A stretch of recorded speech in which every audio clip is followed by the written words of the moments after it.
Hello and welcome to a Tuesday edition of Blind Eye Live, a late edition of Blind Eye Live. You can thank the landscapers across the street who were being so loud. It was so loud. It wasn't just landscapers. There were two things going on. But there was so much noise, it was coming across on the mic about half as loud as like me talking. So I had to postpone the stream an hour. Jeez.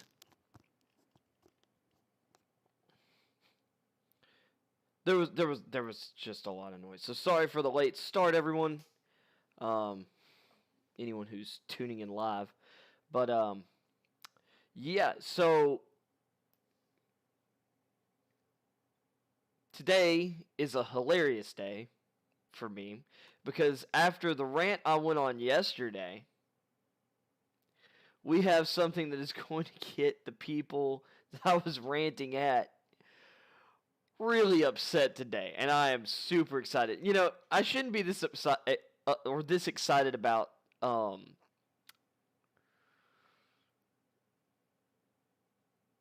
what's the word? The pain of others. Although if you're feeling pain at this or displeasure, you're selfish. I'm just gonna be blunt with how I feel about it. You're selfish, you're self-centered, and you have a problem. We officially, according to Nick Saban himself, we have the first $1 million man in college sports. Alabama sophomore quarterback Bryce Young has breached the $1 million threshold in endorsement deals.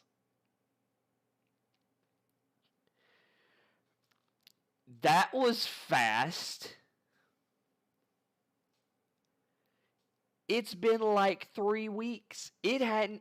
If today's the 20th, and I believe it is, yeah, it ain't been 3 weeks. Ain't been 3 weeks. Sorry, Mom. It hasn't even been 3 weeks yet since the new NIL rules have taken effect. We have the first $1 million man.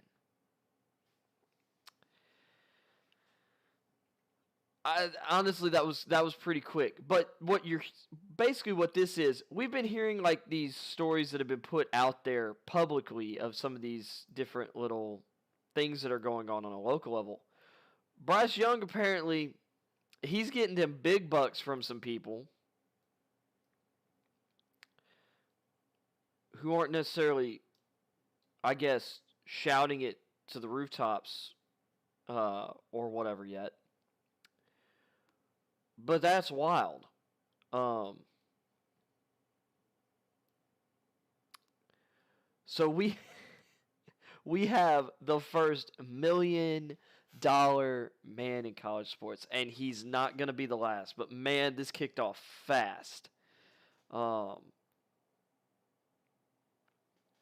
Bryce Young isn't even really an established name. Like, we were talking about him last year because a lot of people were assuming he was going to be the Bama quarterback last year over Mac Jones.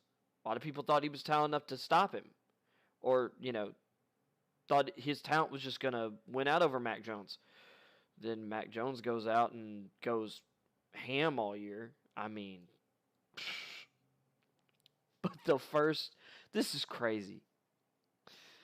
I don't care. It's just money. But a bunch of people, this is the end of everything. This is going to ruin everything. You are going to tune into every college football game this fall, and nothing is going to change. The game ain't going to change. It's not going to change. The only thing that's going to change is Bryce Young and some other guys' bank accounts. And it's going to have nothing to do with the university. Well, I mean, in a way, like the reason Bryce Young is getting these endorsements is that he is the starting quarterback for Alabama football. But The finances have nothing to do with the schools. It has nothing to do with the way teams, like, it's not going to impact greatly how, at least in the short term, how coaches run their programs. Now, we'll see some other, like, long-term, or there are some long-term things that we don't know yet. There are consequences that we're not, like, we could speculate on, but we're not going to be sure what the consequences of this are yet. But I think these consequences are fine. Like, we're going to have to deal with them because this needed to happen. Simply put.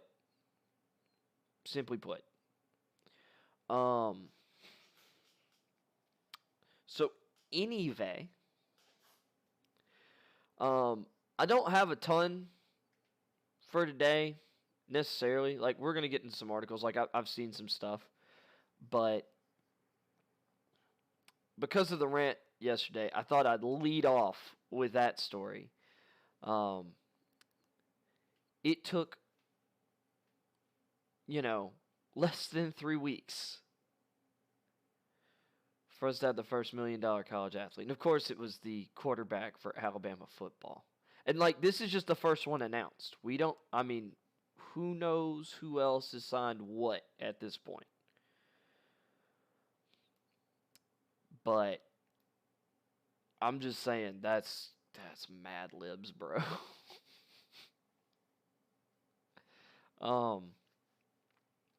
We've also, speaking of $1 million men, Aaron Rodgers has turned down a contract offer this offseason from the Packers that would have made him the highest paid quarterback, highest paid player in the NFL, and possibly on a average annual value basis, the richest player in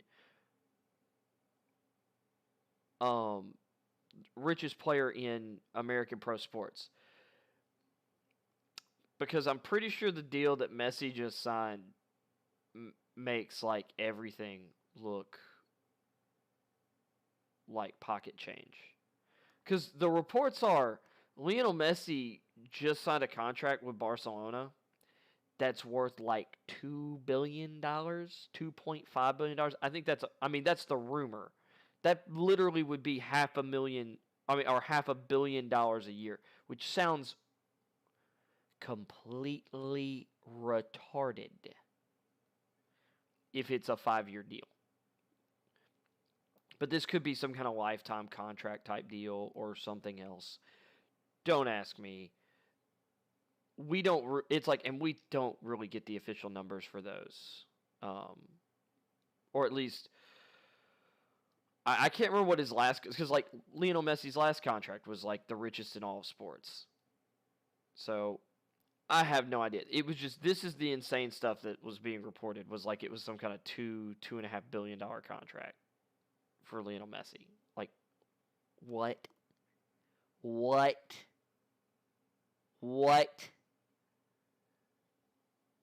I don't necessarily believe that, but like, oh my gosh.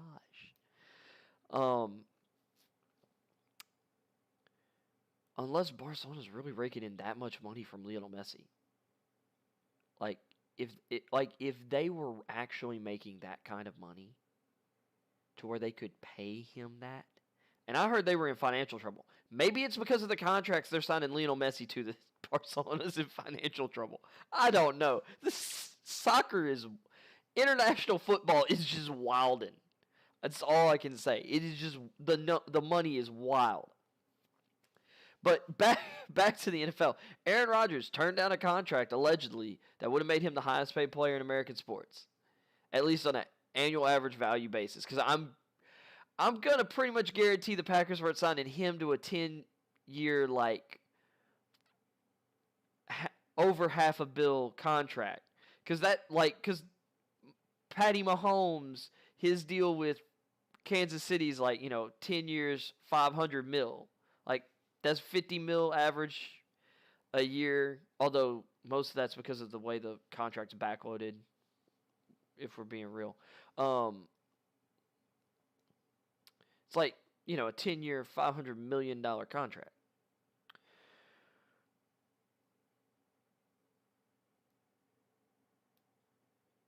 Where, like I said, 10-year, $500 million. So Aaron Rodgers would have been getting paid somewhere around 50 million or like somewhere in the high 40 million this season. Because Patrick Mahomes' deal, the way it's structured,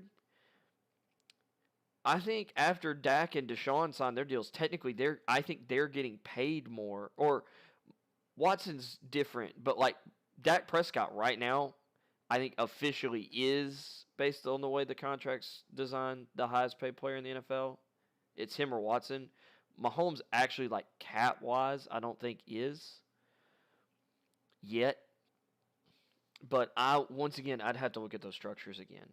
But I know that Mahomes' contract was interesting because, like, a lot of people were talking about it's really like a 6-year deal worth like 183 or like 200 something million. It was 6 years. Like, it was strange. I'd have to, once again, I'd have to look at it again. But anyway, Aaron Rodgers really doesn't want to sign a long-term deal with the Packers. And here's the thing, I don't think Rodgers will. It's like Rodgers has several years left on his contract. And I think the idea is he doesn't want to lock himself in long-term with the Packers or something like that. Like, I guess he really wants out. And he's trying to force their hand on it. And like at this point, so his deal with the Packers, I believe, has no guaranteed money on it. So like the Packers could get rid of him and it wouldn't hurt them cap wise. I mean, obviously it would hurt them football wise. But really, I think the Packers are trying to get through this season. Obviously, they don't want to get rid of Aaron. And they have him on a contract they like. And really, I think that's the issue here. The Love thing is definitely part of it. But that speaks to the Packers are, I believe, including this year, I think they still have 3 seasons left on that contract. If not, it's 2 seasons left, including this one. But I'm pretty sure it's 3.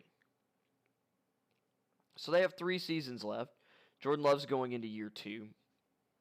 They'll have to decide on his 5th-year option going into Rodgers' last season of the deal if, he's still playing or still with the team. I think the Packers are running this down until they really, like, contractually speaking, have to make a decision on whether they want to move to Jordan Love. Because I don't think that they don't, from what it seems like, and I don't know the specifics of the contract, because they might have offered him a contract that would have been like, yeah, we're sticking with you. The Jordan Love thing was a mistake. My thing, though, and hear me out here. Everyone talks about the Jordan Love thing being a mistake. If you look at the way Aaron Rodgers had played in the seasons, that 5-season stretch, like, Rodgers had been kind of all over the place, and really going into that, like, yeah, the team had a really great season in 2019, and Rodgers kind of bounced back, but it still seemed very much like, man, Aaron Jones is great. Devontae Adams, which Devontae Adams only had, I think, 5 touchdowns that season, but it seemed like the new coaching staff, the defense, and the run game had been a big factor. And I think to some degree it's like Aaron Rodgers is at that age now where, yes, Brady is coming off a Super Bowl win going into his 40th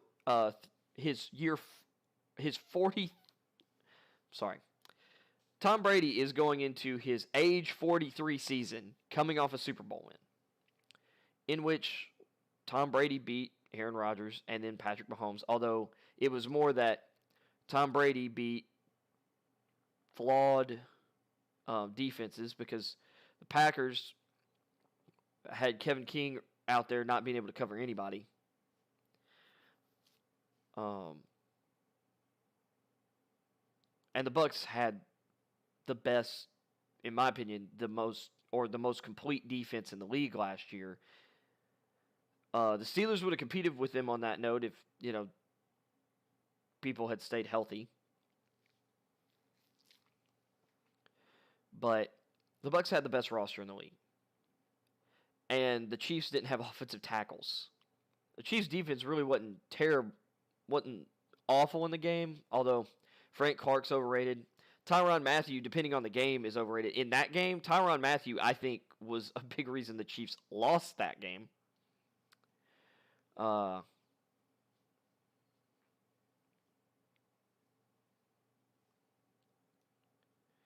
But really the biggest thing was their offensive tackles, especially like when you don't have your top two starting offensive tackles, and they're Mitchell Schwartz, who's the best right tackle of the last decade, or arguably the best right tackle. I'd say he's the best right tackle of the last decade. And you've got Eric Fisher, who's a former number 1 pick and a really good left tackle. They're out, injured. Rimmers was actually playing really well last season, but once again, there's a reason he was able to be had on the cheap like he was, or I'd say relatively cheap like he was. And there's a reason the other offensive tackle who started in the Super Bowl, I can't remember his name, was it something Wiley? There's a reason he didn't play outside the Super Bowl, really, because he sucked so bad. Oh, it was awful. But anyway, back to it. Like, Brady's going into his age 43 season. No one's ever been this good at this age. No one. Very few quarterbacks have even played to this age. You're looking at George Blanda, Vinny Testaverde, and I think Brett Favre, or at least Brett Favre got close to it. And Rodgers has had some injury issues, particularly like with his collarbone. I can't remember if he's had an issue with his throwing shoulder or not. It was one of his shoulders. But we've seen, like, Ben Roethlisberger's falling off a cliff. Drew Brees, like, he was still playing pretty well, but, like, once you got halfway in the season, it was like, is Drew Brees' arm gonna, like, hold up the back half of the season? There's a reason Brees called it quits. And to be fair, Brees had a really bad throwing shoulder injury earlier in his career. Like, this was always kind of something that was probably gonna be a big hindrance to him towards the end of his career, likely. I mean, you saw Eli Manning. We saw Eli Manning fall off a cliff in his late 30s. I mean, Peyton, because of the neck stuff, like the fact that he made it to, 39-40, was pretty incredible. But, I mean, he really fell off the cliff. So I could see why the Packers would be like, I mean, especially going into that 2020 draft. Do we believe that Rodgers, who has had multiple major, like, upper body extremity injuries, or upper body injuries, like, in those areas, do we trust that he's going to make it past this contract? Let's bring in Love. And here's the thing, when the Packers drafted Rodgers, yeah, Favre was doing that kind of back and forth thing, but to a degree, like, Favre, at the time, they were coming off a great season going into the 2005 draft. And they drafted Rodgers in the first round, and Favre came out slinging. Rodgers did the same thing last year.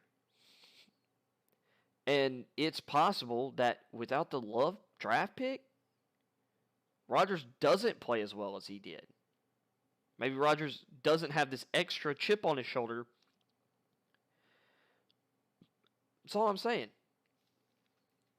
Rodgers won, what was that, his third MVP award? But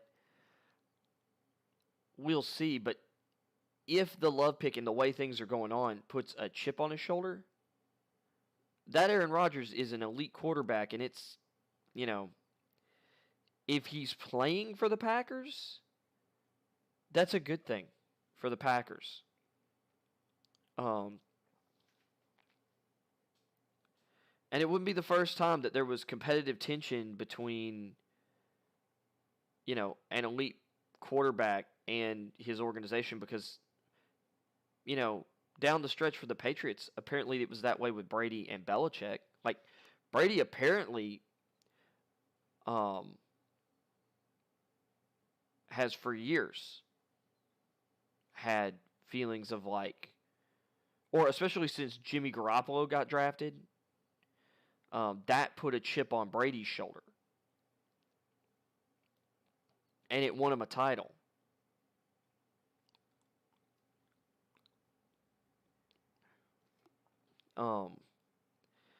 So I don't know. We'll see how things turn out in Green Bay, but I don't know the length of the deal. Actually, let's see. I think. See, where is it? Oh yeah, there's the Saban. Okay, I don't have this pulled up for you guys. I'm looking at. Let me pull that ESPN homepage. Ding. All right. Let's check this out. Here's the report. Saban, Bryce Young. You know what? We might look at that article here in a second. Yeah, here it is. Dude, I'm so tired of autoplay ads. Sources: Aaron Rodgers declined Green Bay Packers extension offer that would have made him highest paid quarterback. Aaron Rodgers turned down a 2-year extension, which would have turned that contract, I think, into a 5-year deal. The deal, sources said, would have tied the reigning MVP to the Packers for 5 more seasons and made him the highest paid quarterback and player in football. Sources told Adam Schefter in April that Rodgers does not want to return to the team because of issues. Since then, Rodgers has failed to show up for voluntary OTAs. Failed to show up. He didn't fail to. He chose not to. I guess like that's a way you could say he failed to show up for them. It's like, no, I think he chose not to. Failure, because to me, failure implies the attempt to try to. I always love some of the ways they word things. Like, let's see. Training camp is scheduled to begin July 28th. Rodgers 37. So, like, this would have taken him through 38, or age 37, season 38, 39, 40, 41. So the last season of that deal, he would have been entering the year at 41 years old. Rodgers, 37, has said one of his issues with the team is that general manager Brian Gutekunst failed to give him advance notice that the team would trade up to draft quarterback Jordan Love in 2020.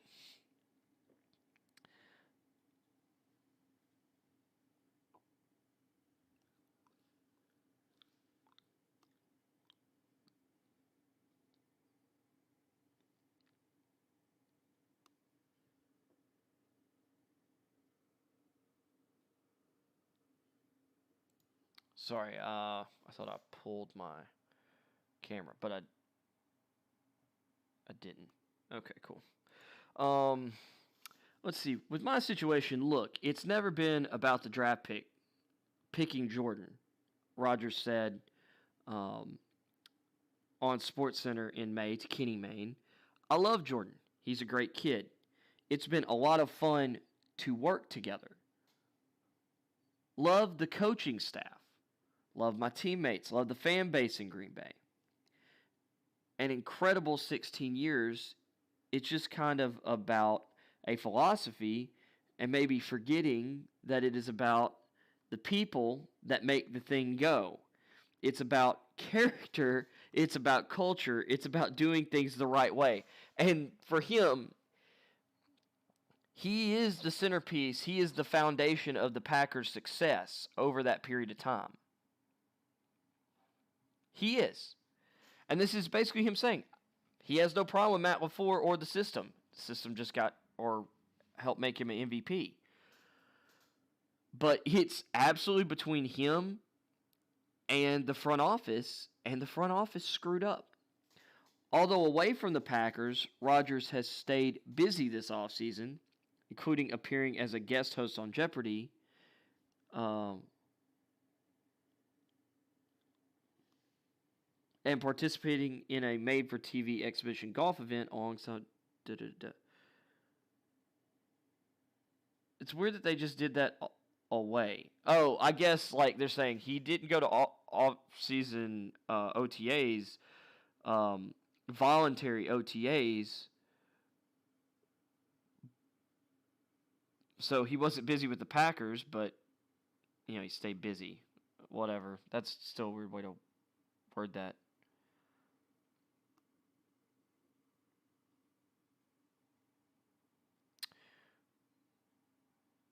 Wow. So we might get Alvarez Plant. That'll be a good match. Canelo's gonna win, but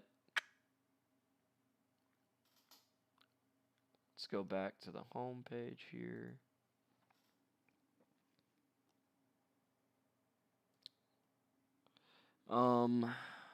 So yeah, let's see. What else do we have here? Oh, we have Dabo not in favor of the new proposed 12-team playoff format. Well, Dabo can get over it. But of course he's not in favor of it, because it means it's going to be harder for him to win a championship again. Whine about where college football is going some more, Dabo. Whine about, the NIL stuff. Whine about this. Whine about that. Just keep whining. Let's see. I saw this one. I saw this headline earlier. Team Great Britain's Olivia Breen disgusted by comments over inappropriate sprint kit from official.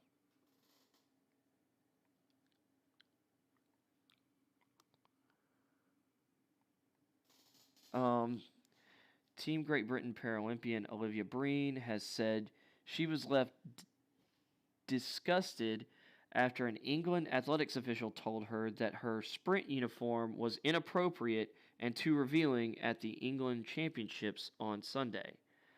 Double world champion Breen, who has cerebral palsy, is set to compete in the T38 long jump at the Tokyo 2020 Paralympics. They keep calling them the 2020 Olympics. It's 2021 now. What the heck?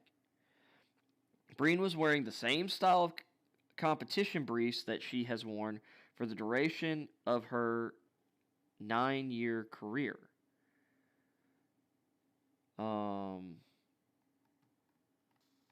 mean, just definitely like, I guess, a weird thing, because I mean, that's basically what like everyone wears like in that sport, it seems like. So I mean, why aren't you complaining about other people? Let's see. New York Jet. This one sounds terrible. New York Jets assistant coach Greg Knapp is battling life-threatening injuries from bicycle accident. Greg Knapp is battling life-threatening injuries suffered in a bicycling accident Saturday near his home in Danville, California. Knapp, 58, was struck. Sorry, my TV just went blank. Was struck by a single motorist at approximately 2:40 p.m. according to the San Francisco Police Department or San Ramon Police Department. Why did I start saying Francisco? Based on the preliminary investigation, drugs and/or alcohol were not a factor, police said. The vehicle's driver, whose name is being withheld, is cooperating with police. I wonder if it's being withheld because it was a minor. Typically, when stuff like this happens, it's because it's someone under like the state's like legal age for an adult. It happened at a busy intersection that includes a traffic light about 27 miles east of Oakland. Sorry, someone is idling outside my house.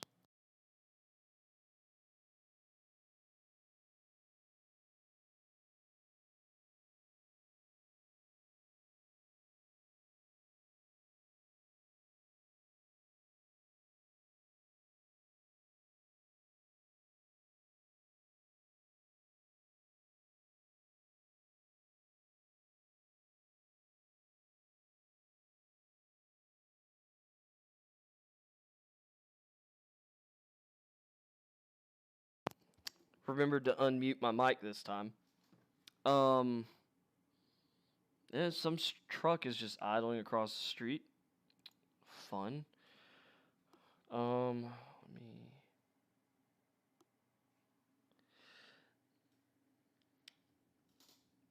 Knapp's family and Jets coach Robert Saleh released a statement confirming the accident and asking for prayers.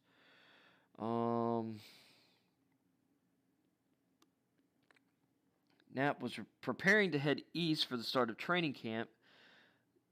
The Jets rookies reported Tuesday with the full squad due on July 27th. Known for his expertise with quarterbacks, which is absolutely true, Knapp was hired to work with that position group, most notably rookie Zach Wilson. Second overall pick. In his 25-year career, he has coached the likes of Peyton Manning and Steve Young, both Pro Football Hall of Famers. Before joining the Jets, Knapp had spent 3 seasons as the Atlanta Falcons quarterbacks coach. One highlight of his career, which began in 1997 as a low-level offensive assistant with the San Francisco 49ers, is the Super Bowl championship with the Denver Broncos after the 2015 season that turned out to be Manning's final season. Well, I hope he is all right. Or should I say, I hope he recovers, because that stinks. But I will say, if they're withholding the name or identity of the person who hit him, probably a minor.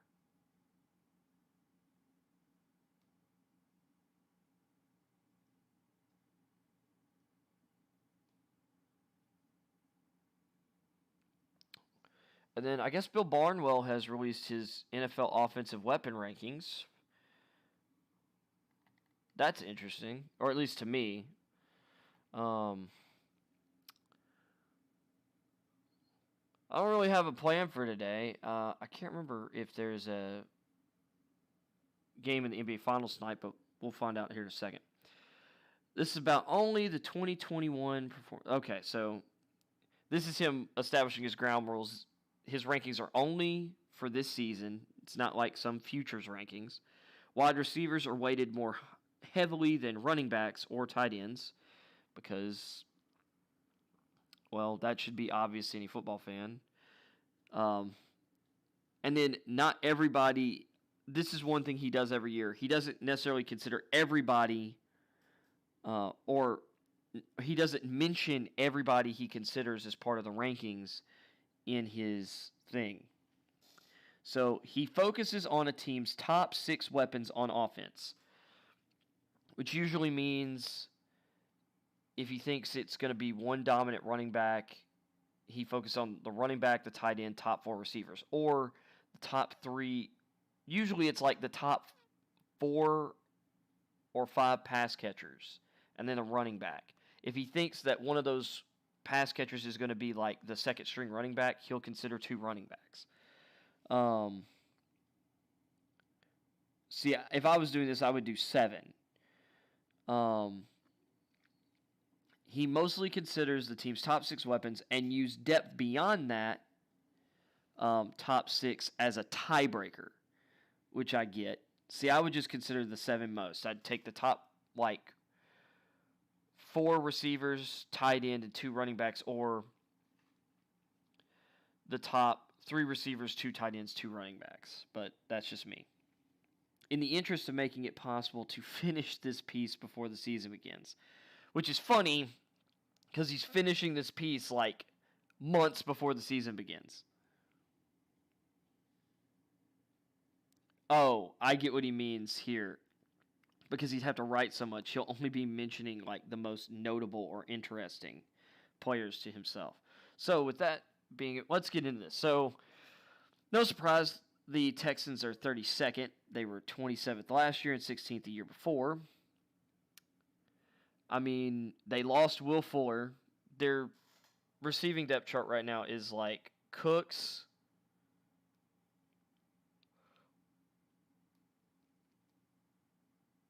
Randall Cobb, Kiki Kuti, and I think they drafted Nico Collins. So, yeah. And then at running back, they've got,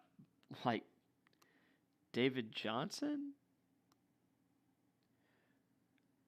They brought in Rex Burkhead, Dante Moncrief, Mark Ingram, and Philip Lindsay. Their running back room: David Johnson, Rex Burkhead, Mark Ingram, and Philip Lindsay. Burkhead's mostly going to be a special teams guy. Lindsay has a lot of upside to me, but He's got the Lions 31st. And then notice, doesn't mention a tight end at all in here because their tight end position is theoretical at best right now.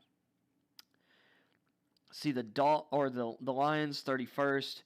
You lose Kenny Golladay and you really don't replace him. I mean, your best receiver going in the season is either Brashad Perriman or Tyrell Williams or 4th round rookie Amon-Ra St. Brown. At least you have TJ Hawkinson at tight end. And then your running backs are interesting. You got DeAndre Swift.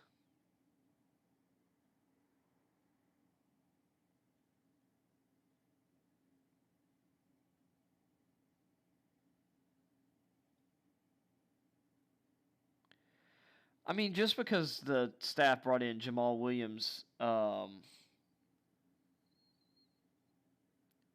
Todd Gurley doesn't mean they don't believe in DeAndre Swift. It's probably just that the guy came from New Orleans, and this is a team. The New Orleans Saints have loved having 2 really good running backs.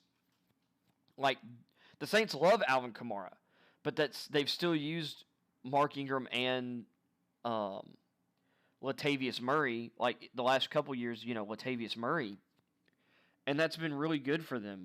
DeAndre Swift is still, the main back here. So. Then the Jets in 30th. That's going to be because of the running back and tight end positions. Because, receiver is pretty nice. I like Corey Davis, but I don't know if he's necessarily a number 1. Denzel Mims is still theoretical. Keelan Cole was a good veteran to bring in. They still have Jamison Crowder there.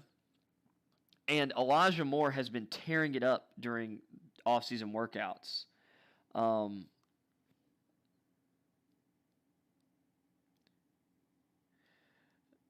And everyone expected Chris Herndon to break out last year. He didn't. They brought in Tyler Kroft. That I really like. I've always thought Kroft was a little underrated. But they're not. The tight end position is still not one of the best in the league. And then running back is 4th rounder Michael Carter, who I like.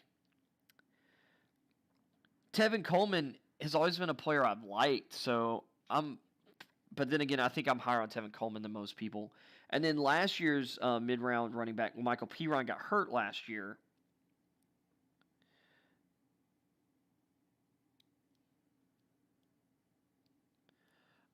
And with the scheme that they're running, like Coleman just came from the Niners, and that's where offensive coordinator Mike LaFleur and head coach Robert Saleh, just came from. I think they're going to be fine, regardless of what you think of the talent level. The Eagles 29. I think this is kind of low. Like, I get there's a lot of turnover, but, like, I think Devontae Smith's going to be really good year one, regardless of who's at quarterback.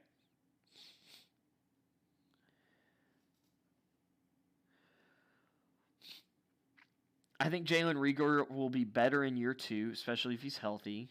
Well, I mean, but he depends a little more on the quarterback position. Travis Fulgham's and Greg Ward are nice, like third, fourth, fifth option type receivers, like tertiary receiving options. The tight end position with Dallas Goedert, even if Zach Ertz isn't there, like Goddard is one of the best tight ends in the league. And Miles Sanders is a great all-around running back. And their running back room, in my opinion, is one of the best in football. Well, I say one of the best. Like, I love Miles Sanders. Kenneth Gainwell was a great, great pick. I'm trying to remember who they brought in. Jordan Howard. I like Boston Scott, but there's another running back on the roster that I think they brought in, and I can't remember his name, and I like him too. So I think their running back room's really, really nice. Colts 28.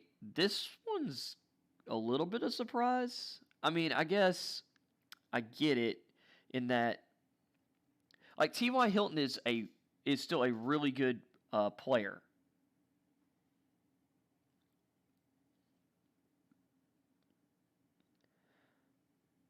In my opinion. Paris Campbell was off to a great start last year before he went down with a season-ending injury. I like Michael Pittman Jr. a lot. I think he's going to take a big step in year two, and I think if Carson Wentz is better than Phillip Rivers was last year, which I think he will be, that's going to help him a lot. Jack Doyle is a solid tight end. Mo Alley Cox is a really good second tight end.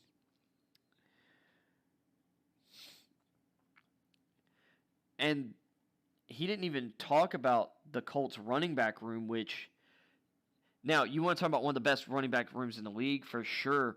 Jonathan Taylor was really great. Here's the next paragraph. Okay, so he's still going. Now he gets to the running backs. Jonathan Taylor looks like he is poised for even better year two. And he ended the season on a tear final 6 games. 741 rushing yards, second in the NFL over that time frame. Naheem Hines is one of the best third down backs in the league. I think Marlon Mack is back as well. Marlon Mack is better than a number of teams' starting running backs, as far as I'm concerned. And I think Mark Walton's still there. So, I mean, the Colts running back room, super nice. Let's see. But he does weight heavily towards the receivers. Patriots should have one of the best tight end rooms in the league with Smith and Hunter Henry. They brought in Nelson Aguilar, who not exactly excited about him being like the best receiver on the team, but he had a nice bounce back season last year with the Raiders. Kendrick Bourne is a nice, like, kind of big possession slot receiver.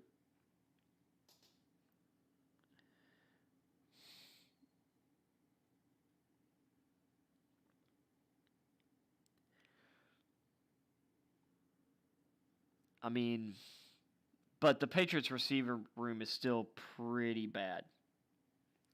Running back room, you've got Sonny Michel, um, Damian Harris, who a lot of people think is going to be the Patriots' number one running back because no one believes in Sonny Michel's ability to stay healthy. And James White's still there. Let's see. Bears 26th. I mean, Allen Robinson's a top 5 receiver.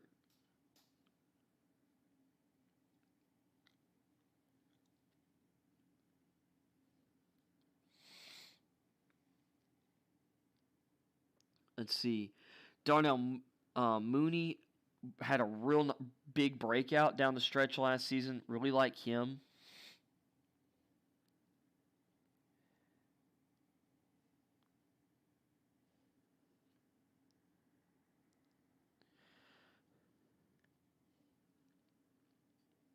Jimmy Graham had a nice bounce back red zone season. They've got Cole Kmet, who they're hoping will develop into or develop, up into his potential more in year 2, because tight ends it's a slow transition in the league. But they're fairly deep at the tight end position, and then their running back room is much improved. Well, I say much improved. Like David Montgomery's really good.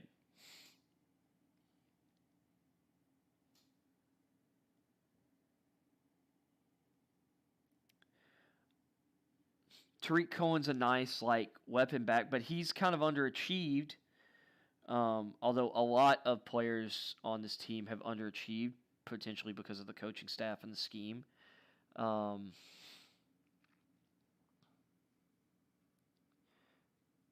And I'm trying to remember the name of the rookie running back they drafted as well. I really liked him too.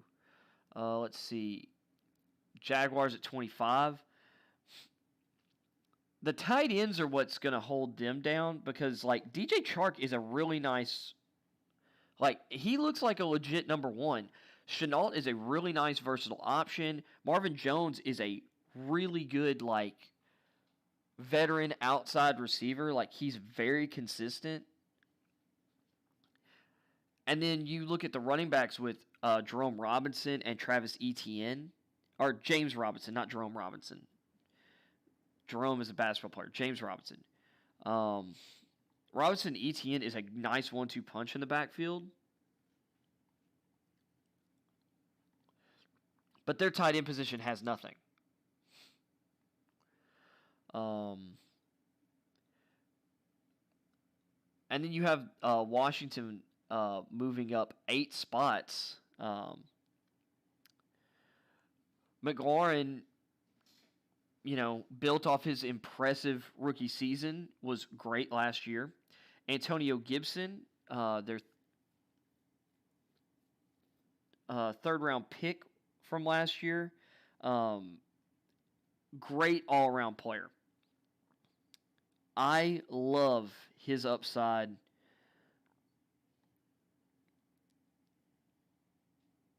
And with Washington, I think Washington has a chance, or probably will improve in year 2 under Ron Rivera, because I think this is year 2 for Ron Rivera. No, it's year 3, but I'm pretty sure it's year 2. Whatever. I think Washington has better weapons in the passing game. Hopefully Ryan Fitzpatrick is more consistent quarterback play for them, consistently good. They've got a nice third down back type in J.D. McKissick.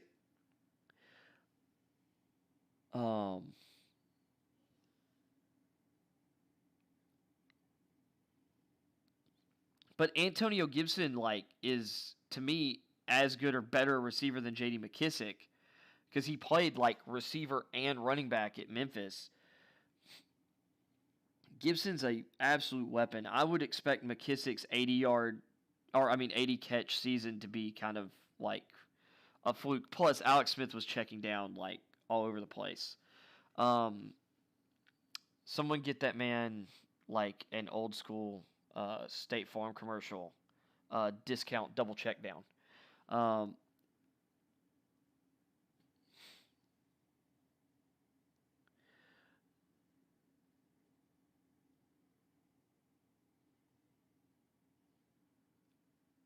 And I will not take this Logan Thomas slander. Logan Thomas would have been more effective in real football than he was in, or as effective in real football as he was in fantasy football, if he'd had a quarterback that, as much as I love Alex Smith and I love the story and I love him being a starter, Logan Thomas will do better with a quarterback like Ryan Fitzpatrick back there, who will be able to get him the ball further down the field. But I love the offseason signing of Curtis Samuel, and I love them drafting Dyami Brown.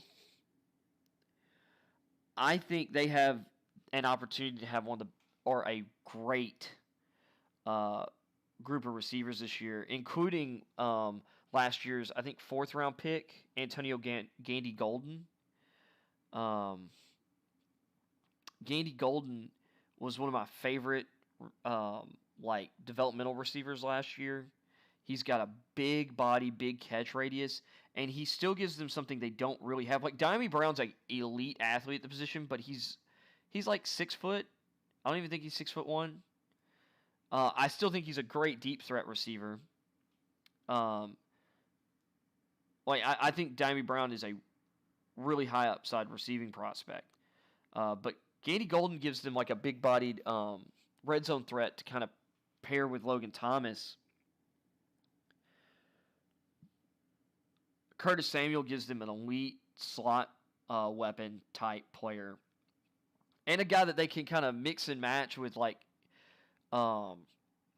Antonio Gibson and J.D. McKissick if you were being really creative.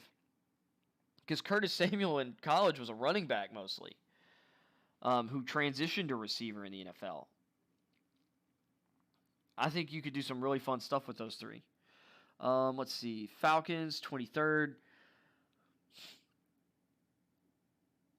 I mean, Calvin Ridley, I think he'll be fine transitioning to the full-on number 1 role as long as, his foot injury stuff doesn't crop up.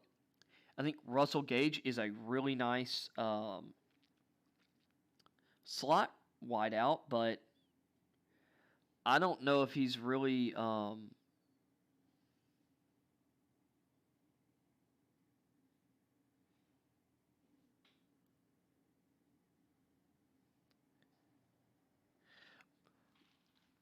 because like right now, because once again, when I say the foot injury thing, like Ridley maybe will be recovered by the beginning of the season.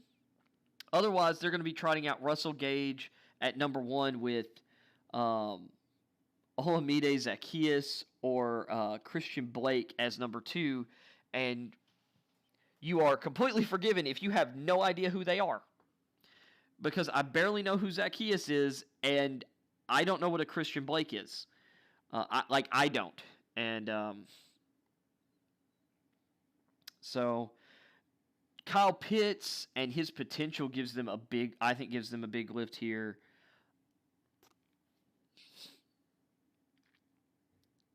And then they've got Mike Davis going in as their starting running back this season, which will be interesting.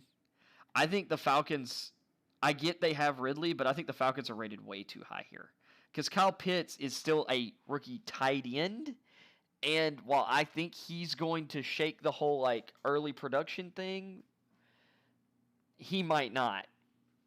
Let's see. We got the Raiders here. At 22. Darren Waller, easily top 3 tight end.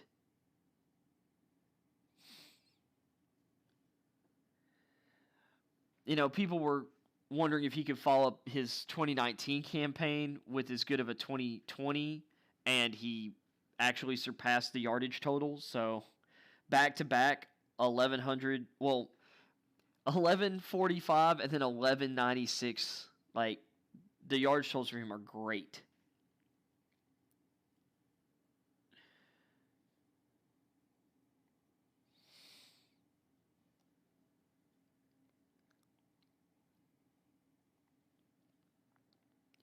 I think bringing in John Brown was a nice move for like their receiver depth.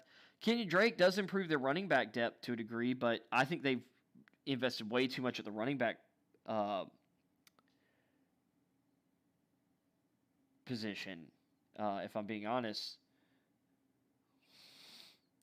I don't understand why John Gruden doesn't trust Josh Jacobs in a 3-down role because he was a really good pass catching running back in college. Um,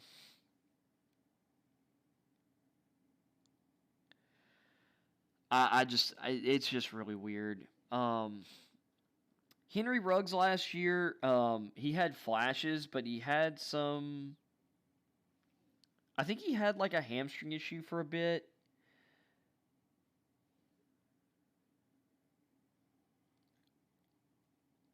But I like Ruggs, and he didn't mention Hunter Renfrow. Hunter Renfrow is a really good slot receiver. Um, the tight end position behind Waller is actually pretty solid. So, but I get why they're ranked down here this low.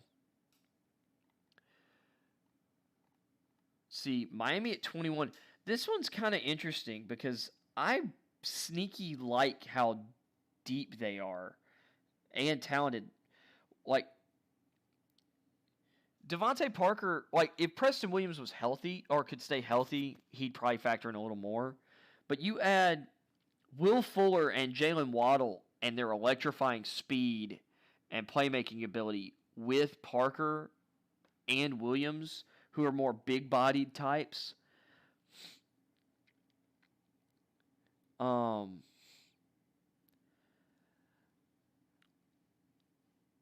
And you're getting Jakeem Grant completely off the field.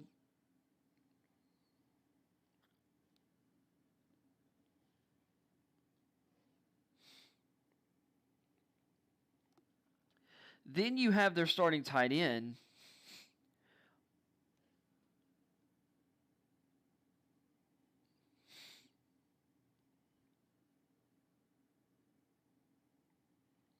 But I like how Barnwell puts this. Mike Gesicki is a tight end in name only because 80% of his snaps and 89% of his targets came when he is split out like a receiver. So really, Gesicki is a 6'6", big-bodied red zone receiver. He's not really a tight end. So their wide receiver group is really, really good because they've got 5. I don't care what he says about Preston Williams. They've got 5 really good receivers, really talented receivers. But then that kind of leaves like, what about the tight end position? Running back's really kind of sad though. In my opinion, they might have the worst running back room in the league.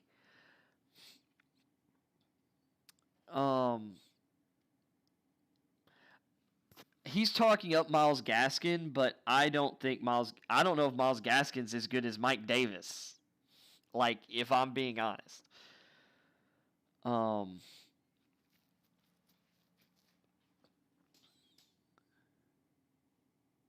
And he just doesn't like he doesn't have explosion. He's not making explosive plays.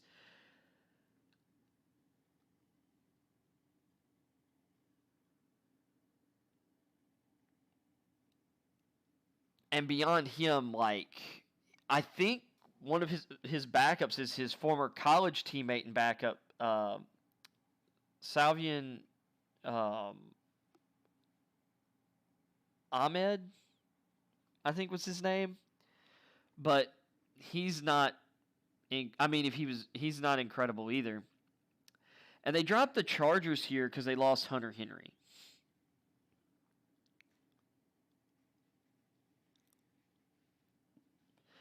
Keenan Allen's an elite receiver. Mike Williams is a great contested catch guy. And you have Austin Eckler.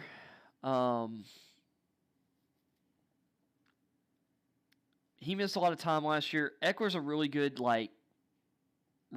receiving type running back, and he can be an effective runner, but I kind of like the depth chart at running back behind him. Like, I kind of like Justin Jackson, but I mean, there's still, to me, their running back room is still kind of middling. a lot of their running back room behind him is projection. At tight end,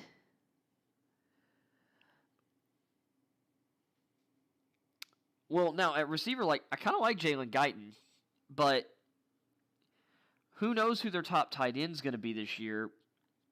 I believe they're hoping it turns out to be Donald Parham, who was one of the breakout stars of the short-lived XFL relaunch. And he's a big-bodied tight end. I actually think he has a lot of talent. So,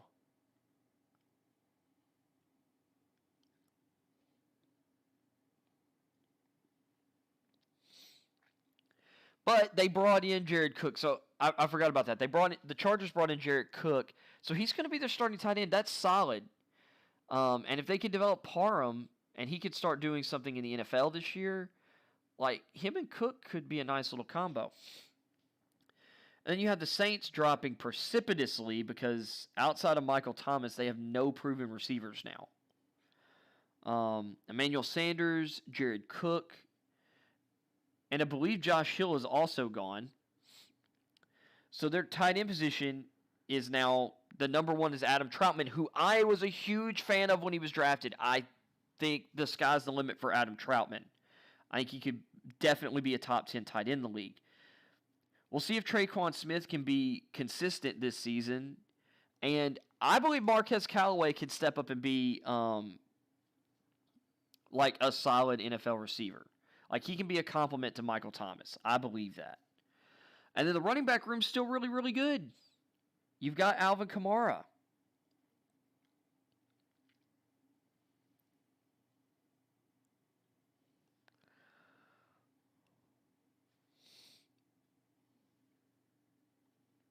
And I believe Latavius Murray's still in there for the Saints. So if you've got Kamara and Murray, like I think the Saints are good at running back, or great at running back. And it's really interesting here. So the Cardinals were 27th in 2019. They jumped to 9th last year. Now they're 18th, and I feel like they arguably got better at their positions. Like DeAndre Hopkins is still there. You've got Chase Edmonds and James Conner, who I think I'd rather have that duo than Edmonds and Kenyon Drake. I mean,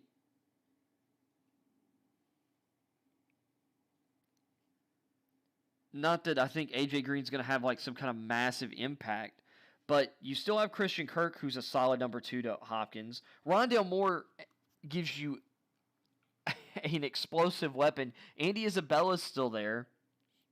Like I think that's a really nice like 5 deep at receiver. If not one of the best in the league. Like, and AJ Green doesn't have to be old school AJ Green. He just has to be able to stay on the field a little better than the last few years and just, catch what's thrown to him.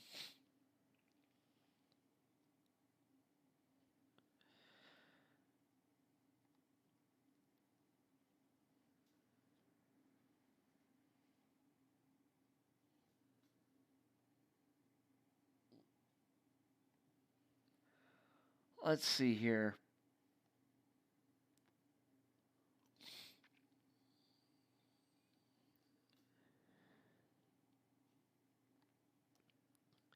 And they don't really, I mean, he didn't mention a tight end once in this entire blurb here, which should be telling to everyone. Let's see. Broncos 17th. See, this is interesting because I think Judy and Hamler will be more effective in year 2. Sutton did tear an ACL. I think he'll be back and he'll be fine because he was poised for a real big breakout. Tim Patrick had a really nice season. So they're like 4 deep at receiver. And all of them profile as different types of players too. Some of them overlap a little bit, but they all have unique skill sets. And then you've got a deep running back room still with Melvin Gordon, Javonte Williams, who, as far as I'm concerned, should be running back 1 there. And Royce Freeman. And then you've got Noah Fant at tight end, who I think he was on pace. Like, was showing out at the beginning of the season, then he got hurt. And I kind of like the depth behind him, like Albert O. I'm not going to try and pronounce his last name. Chief among, like, Noah Fant's backups. He's also got a ton of receiving potential. He was out. His 2017 college season was insane. I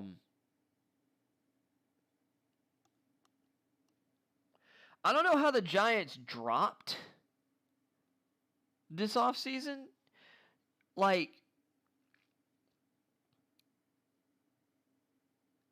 if they were 8th and 7th in 2019 and 2020, both years they didn't have Odell Beckham Jr., by the way.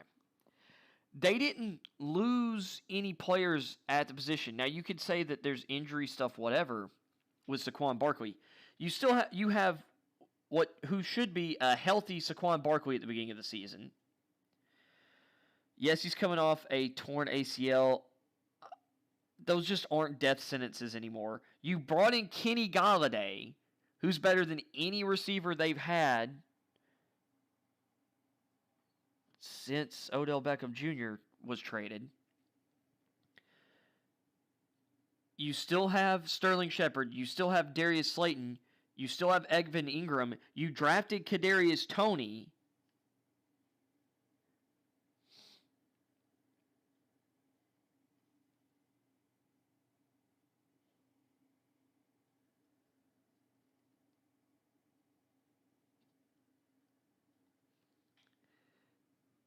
I just...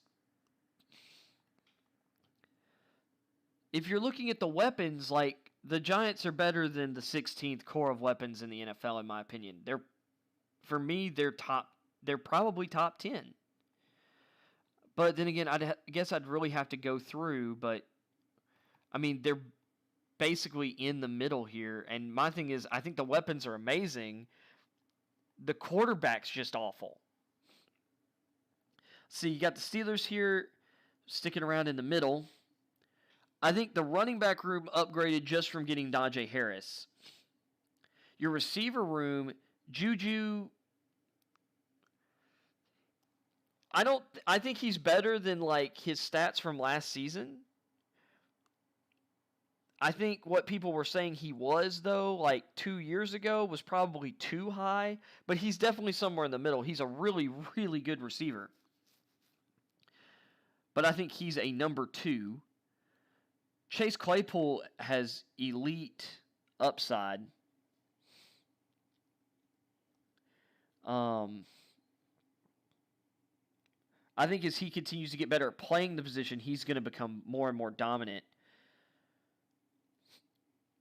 Deontay Johnson there really seems to be the number 1, or at least to me the best, like, receiver there. And then James Washington, like, they've got a 4 deep at receiver that is really, really nice.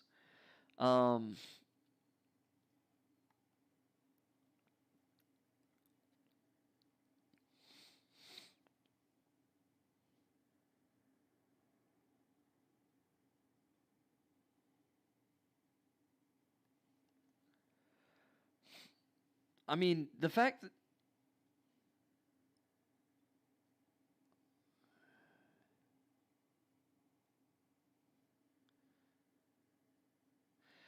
I get that he's saying that Deontay Johnson needed 144 targets to get to 923 receiving yards. Roethlisberger isn't really that good anymore.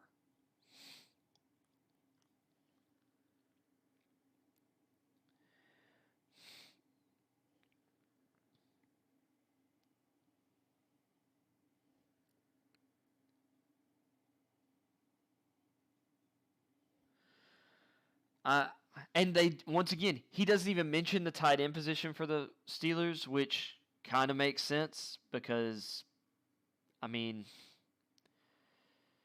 it's not been the best. But I think I think it was the Steelers that drafted Pat Fryermuth, and he's gonna fit. I think he's a perfect fit in Pittsburgh. They still have Eric Ebron there too. So he didn't mention Ebron. Ebron's a great receiving tight end, and as much as Matt Canada likes to use like two tight ends, and because of Claypool's size, he can use Claypool all over the place. I'm intrigued by the Steelers' weapons, but I would probably rank the Giants ahead of them, though, on the strength of Evan Ingram's established at tight end. I think most people would still take Saquon Barkley over Najee Harris at running back. And I think out of all those teams, like top receivers, like Claypool obviously has the most upside of anyone, but if you're talking about just this year, like Kenny Golladay is the best of those receivers.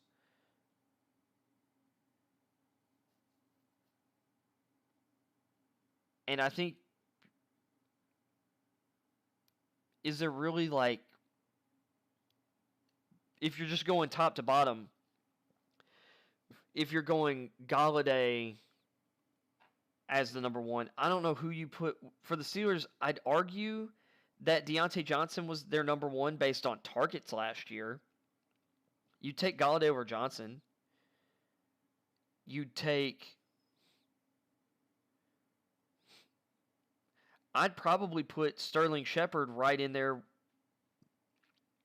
and Darius Slayton are kind of right there with Juju and Claypool, and then I'd take Kadarius Toney over James Washington. I don't know. It's like I feel like the receivers are kind of a wash, with I think Golladay giving the Giants a boost just because of his go-to ability at all levels.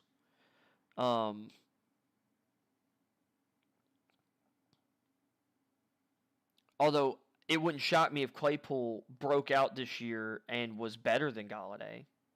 But I'm saying right now, going into the season,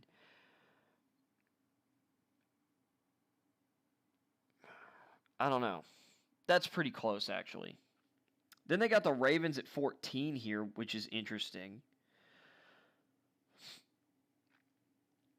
Marquise Brown's an elite deep threat when he's healthy. Sammy Watkins can be an elite target when he's healthy. I love the Rashad Bateman pick. Mark Andrews and Nick Bull combined to be like definitely the best one of the better tight end tandems in the league. And then their running back room is really, really nice. Like J.K. Dobbins, Gus Edwards, Justice Hill. I love that three-piece combo at running back. So, yeah, I get why they're here.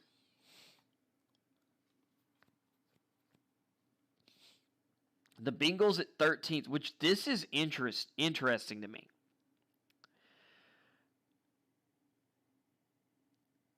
Jamar Chase, we don't know how good he's going to be right off the bat, although I think he's going to be fine.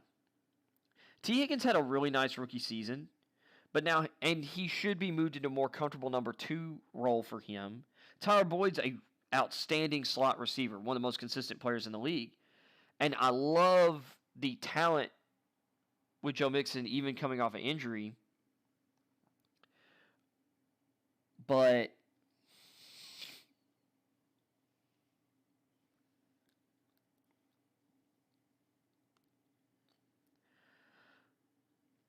after that, like, their tight end position is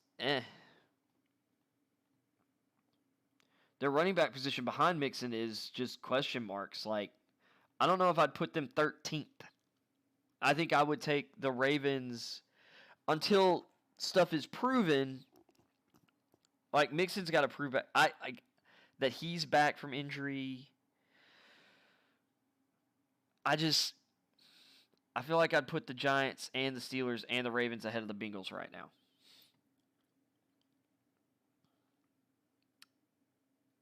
Then you got the Niners here in 12th.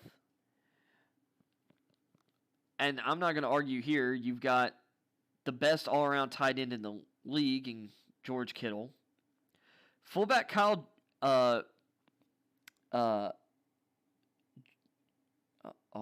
Juszczyk.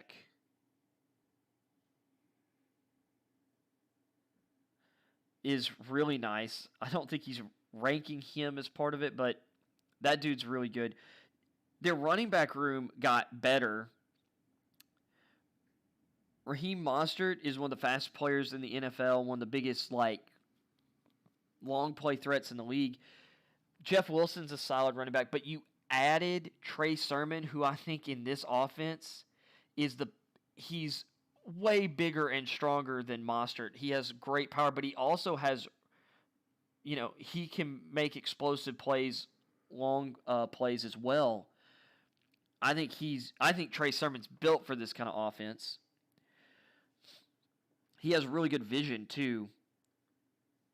I think he's just a great all-around back. Deebo Samuel and Brandon Ayuk, if they're both healthy this year, they're going to be terrors for defenses together. If Jalen Hurd is healthy, finally,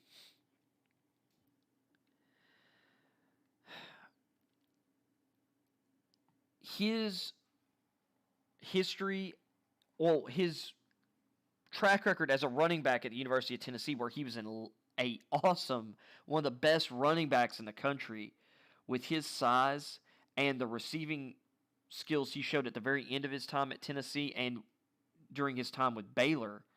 If Hurd is healthy, that is a three-headed monster of after-the-catch destroyers in Samuel, Ayuk, and Hurd. They also have Tavon Austin.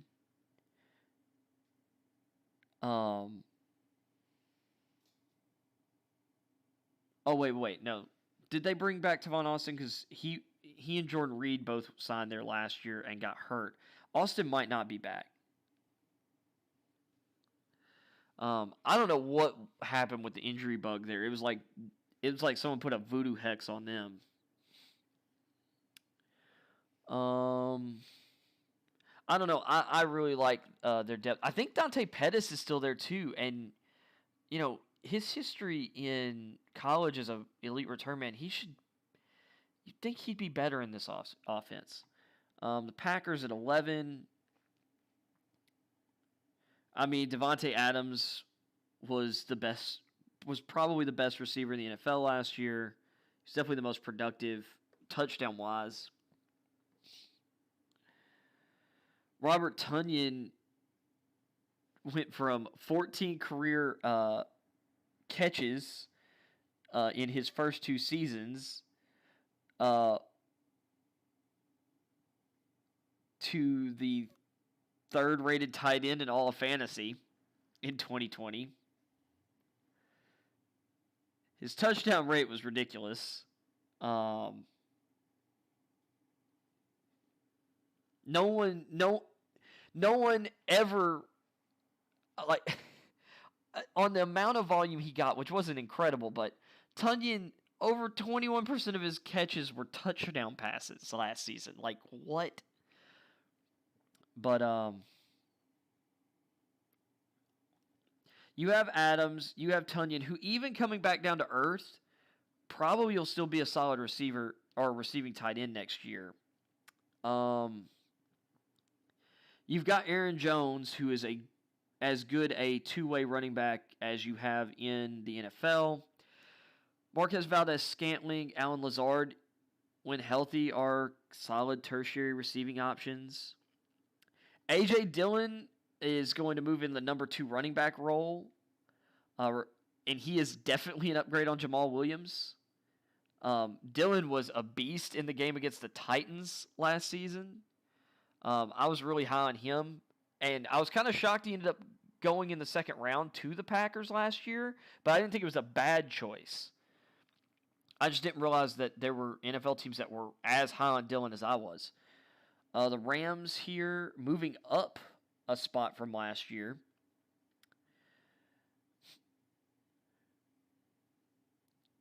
Robert Woods, Cooper Kupp are as good a top two like receiving, tandem as you can get in the league. Well, outside of the Titans and Vikings.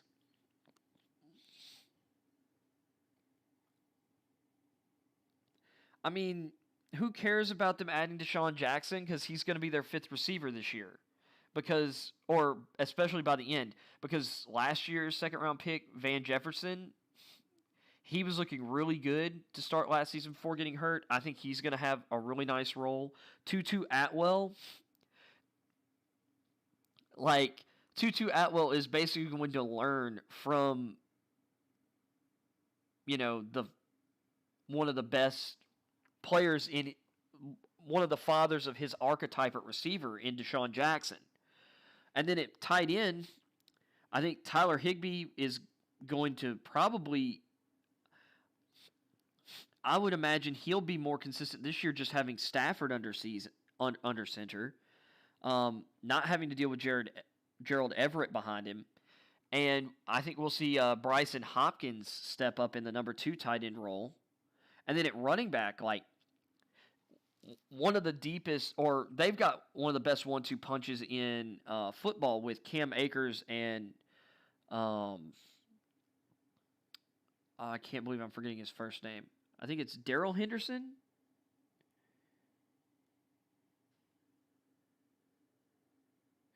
Oh, Akers ruptured his Achilles. Ooh. Well, no Cam Akers, which they were just previewing their new throwback uniforms, and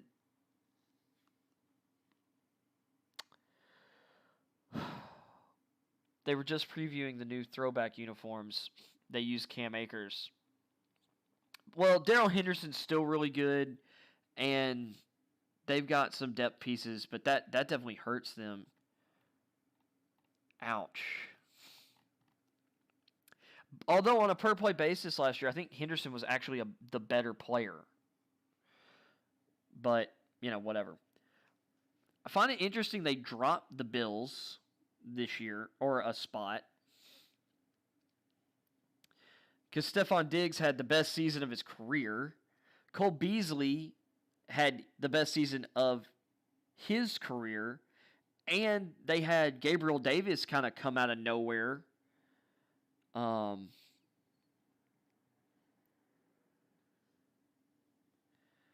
then Isaiah McKenzie is a really great fourth option.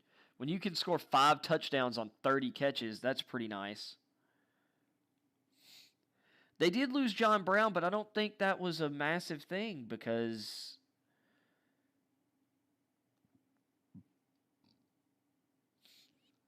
they brought in Emmanuel Sanders, but the thing is, Brown wasn't as good or as healthy last year.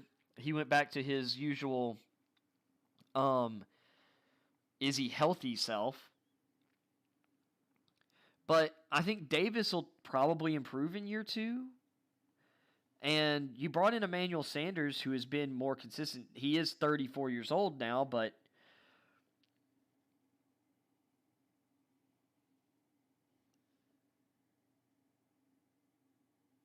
I don't know.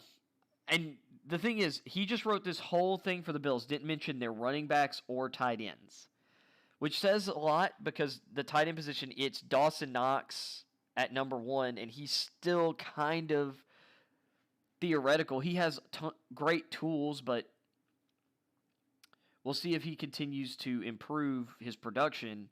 And then the running back room, you've got Zach Moss, Devin Singletary, in whatever order you decide. I'm not in terms of explosiveness, both of these guys ran, I think, sub 4.640s. And then I can't remember who the third running back is there. The Seahawks here, you've got Chris Carson, who's always underrated. You've got once again one of the best receiver tandems in the league in Tyler Lockett, DK Metcalf.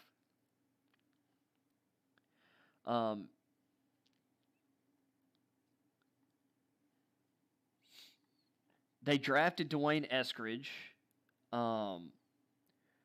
who will push, and I think he'll take David Moore's slot as the third receiver, but that then makes your fourth receiver spot better.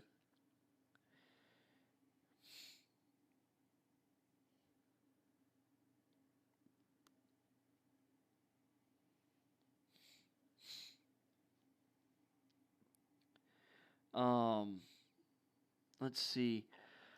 Then you've got, behind Carson, like, you still got Rashad Penny, but, like, he's still not really done anything since they wasted a first-round pick on him. Like, let's be real. And he doesn't mention the tight end position here, which I think says enough. The tight end position for Seattle, I think, is solid, but I think it's, once again, bottom third of the league. Although probably at the top of the bottom third in the league. Carolina at 7. This isn't a shock. You've got a healthy McCaffrey. That's great. You've got the wide receiver room I think is going to get an instant jolt from their second-round pick, Terrence Marshall. He's going to the Panthers, who are running the offense he ran at LSU. He knows the verbiage. He knows what role he's going to play. DJ Moore is going to play a lot out of the slot, which I think is going to benefit him. Robbie Anderson is going to be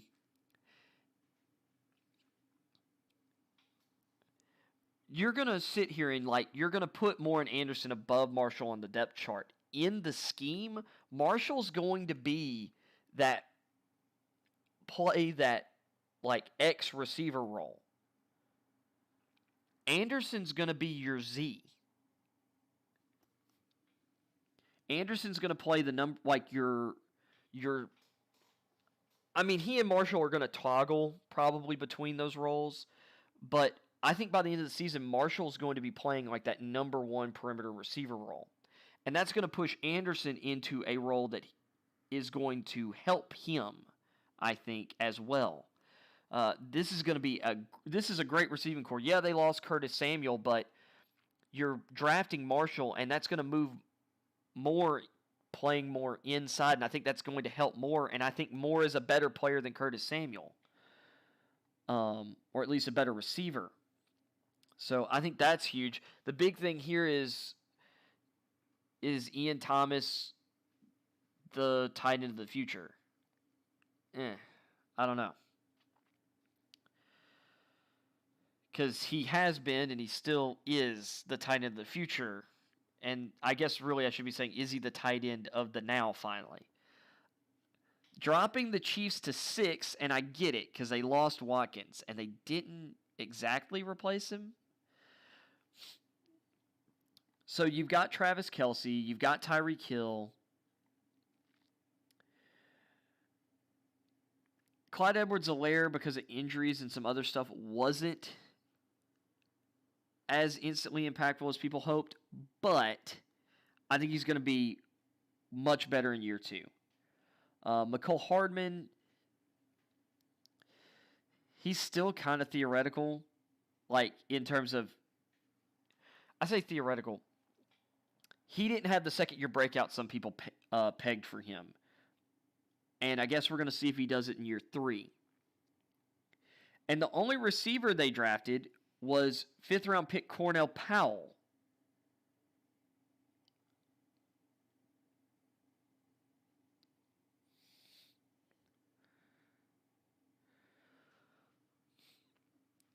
Like, the thing here is the Chiefs' like depth at these positions has disappeared.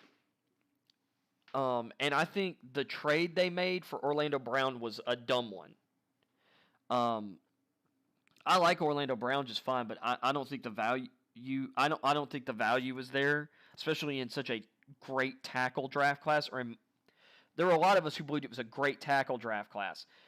If they don't trade for Orlando Brown, they could have taken Tevin Jenkins or Liam Eichenberg or Dylan. Like, there were a bunch of really good tackles on the board still in round 2.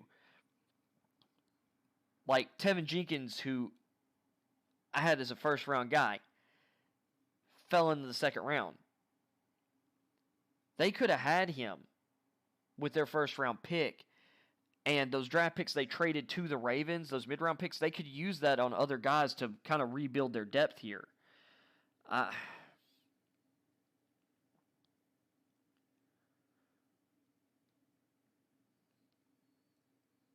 Like Barnwell says, if Hill or Kelsey gets hurt, they go their receiver or tight end group is the worst or one of the worst in football. The Vikings get a huge jump up. They lost Diggs, but Justin Jefferson almost had as good a year as Stephon Diggs did last year.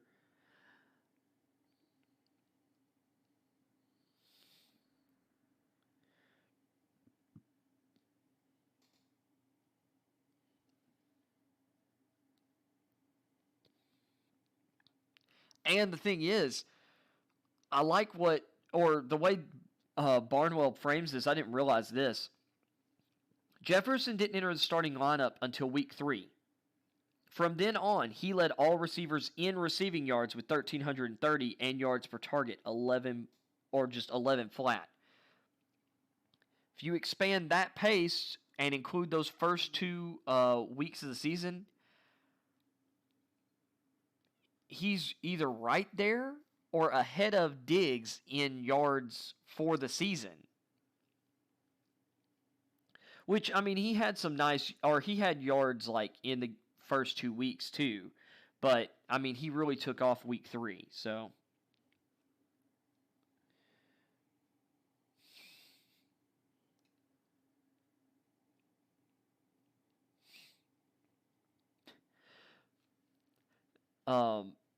I mean, and him, it's like Jefferson Thielen is, top 5 receiver tandem in the league. Actually, probably top 3. Dalvin Cook, like when he's healthy, he's as good a running back as anyone in the league. Once again, this man it's like, man, Barnwell, you only mentioned 3 guys for the Vikings and you have them in the top 5. I'll do him some. I'll give him some help here. Irv Smith, I think now that he is the lone tight end standing in many, I think he's going to have a pretty decent role this year. Like, it's year 3 for him. I think this is the year that he'll start to really blossom. Alexander Madison is a really nice second running back, and there's going to be a battle for the Vikings slot receiver role. But they've got multiple really nice options in there, including Chad Beebe, son of former, Bills, slot guy, Don Beebe, who was, really big, or a fairly big name in the 90s. Key player on some really, really great teams with the Bills.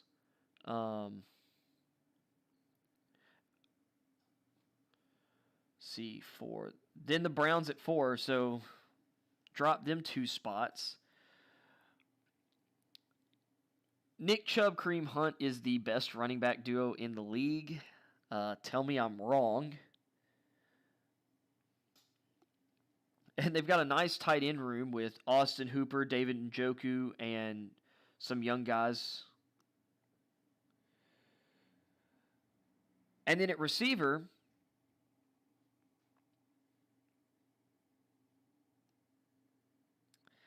you've got Jarvis Landry. Yes, he had career low in receptions at 72 and receiving yards, 840, coming off hip surgery. But that's still really nice.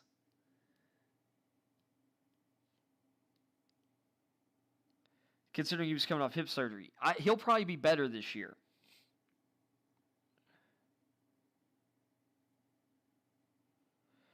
We'll see if Odell Beckham Jr. is any good coming back from a torn ACL. It might be done for him. But he's only 28. I would flip it, though, this way, because he doesn't mention what they have beyond those two guys. The Browns actually have some nice young receivers. Rashard Higgins was a really nice number 2 receiver last year. Donovan Peoples-Jones, I think, is going to have a bigger role this year in year 2.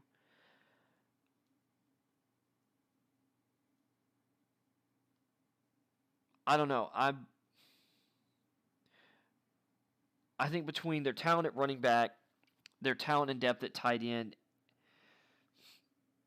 and the fact that I think Landry's going to be, I think is going to improve this year, and you've got Higgins and Donovan Peoples-Jones and some other receivers there. With their scheme, I think the Browns are going to be good, but I don't know. I might take the Vikings weapons over the Browns. Might take a few teams. But I think the Browns might have the overall best roster in the league this year. Now the Titans are third because we have the best receiving tandem in the league in Julio Jones and A.J. Brown. We have the best running back in the league in Derrick Henry in terms of just running the ball. He's kind of an offensive system and philosophy unto himself. Beyond that, though, it's kind of like, our number 3 receiver is Josh Reynolds. I mean, he was a decent, like, 3rd, 4th receiver for the Rams. Our tight end position, I like Anthony Firkser, but, it's not like, even with Johnny Smith, he had 8 touchdowns for us last year, but, like, his receiving, like, his catches and yards were career highs, and it was 44 and I think 448. So it's not like we ask a ton of the tight end position. I mean, Smith was a loss, don't get me wrong, but I think we can buy committee the tight end position. And we've got some nice, serviceable guys like Anthony Firkser. I think Michael Pruitt is back. And I like our running back room better this year. We signed Jeremy McNichols, who somehow was available in free agency. He was a guy that I really liked during his draft class. I don't know how he was available. He turned out to be a nice, second running back. And Darrington Evans, if he's healthy this year, our 4th-round pick from last year, I think Evans, his speed, quickness, hands, he's a really nice 3rd down back.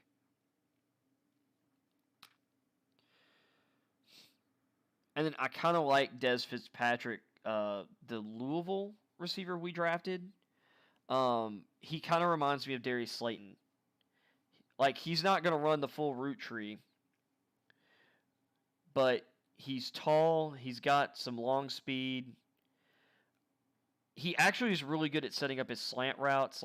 If you're running him on slants, hitches, curls, comebacks, and goes, I think he actually has a really nice role there, as kind of like a role-playing receiver. And the Cowboys, if Zeke was coming off a better season, probably would be number 1 because, I don't know if anyone's got a better trio at receiver than Amari Cooper, CeeDee Lamb, and Michael Gallup.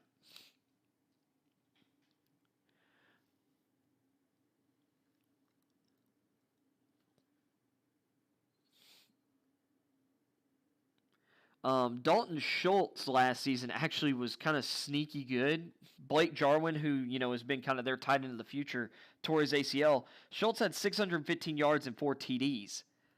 And most of that, that was more than Dallas Goedert had has produced in any of his 3 NFL seasons. And I think Goddard's amazing. remember, though, that Goddard has been playing behind Zach Ertz for most of that time, or with him, and 2 of those seasons have come during the Eagles' decline phase, like rapid just deterioration. Of course, I like Dalton Schultz anyway. I liked him better than Blake Jarwin as a tight end, even though Jarwin's probably a better athlete at the position. Schultz is really nice. So they've got a nice like kind of 2-piece at tight end, and then Zeke and Tony Pollard is a really nice 1-2 at running back. I definitely get why they're number 2, but the Buccaneers are number 1. Evans and Godwin once again up there for top 2, and the only reason I have them behind the Cowboys at receiver for the best trio is because, like, Antonio Brown is not Steelers' Antonio Brown, or at least he hadn't shown to be. But they might have more depth position because they have Scotty Miller and Tyler Johnson.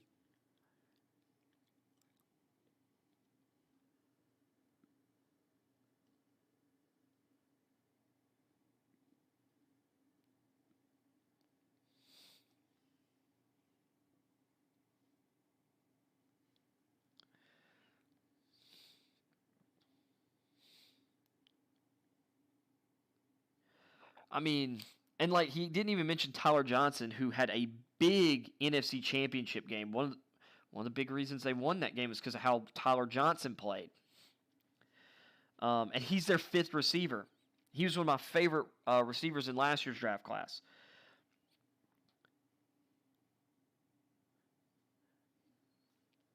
I mean, I'm looking at running back. You've got Leonard Fournette, Ronald Jones the second, I believe, is still there, and Gio Bernard. That's a really nice, like, Fournette has always been more name and what you think he could be than what he is, although he was that in the playoffs last year for the Bucs. Ronald Jones has been solid as a running back, but he has no pass game value. Gio Bernard is a really, really good, like, passing game running back. And Gronk isn't as much Gronk anymore, but with O.J. Howard back healthy, like Howard, Gronk, and Cameron Brate, that's the best tight end room in the league.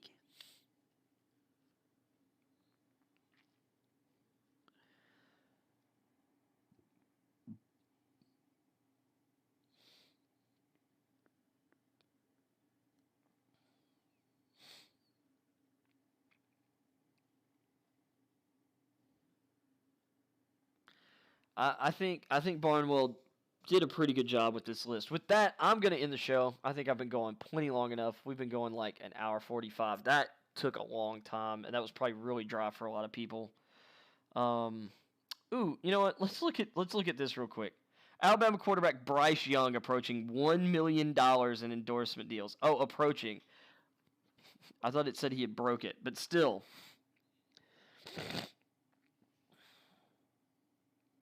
Nick Saban hasn't even officially named him the starting QB yet. And yet Saban says that Young is already approaching $1 million in endorsement deals. According to reports, Saban told the Texas High School Coaches Association's convention on Thursday that Young, a sophomore, is due to make ungodly numbers. While Saban wouldn't divulge the specifics of the deals Young had signed, and he shouldn't, Saban said the total compensation is almost 7 figures. And it's like, the guy hasn't even played yet, Saban said, according to the Athletic. But that's because of our brand. Yep. Young signed a deal to be represented by Creative Artists Agency, CAA, on July 2nd, the day after the NCAA allowed athletes to profit off their name, image, and likeness, which I'm going to imagine that they were already potentially talking about that before that had happened, because that was going to happen. So far, Young's only public endorsement has been in the form of a tweet for the company Cash App. Former five-star prospect, Young spent last season as the primary backup to starting quarterback Mac Jones, who was drafted in the first round by the New England Patriots. While Young hasn't been named the starter heading into the season, he's the presumptive favorite to earn the position after leading the first-team offense in April's spring game. Young appeared in 9 games last season, completing 13 to 22 passes for 156 yards and a touchdown.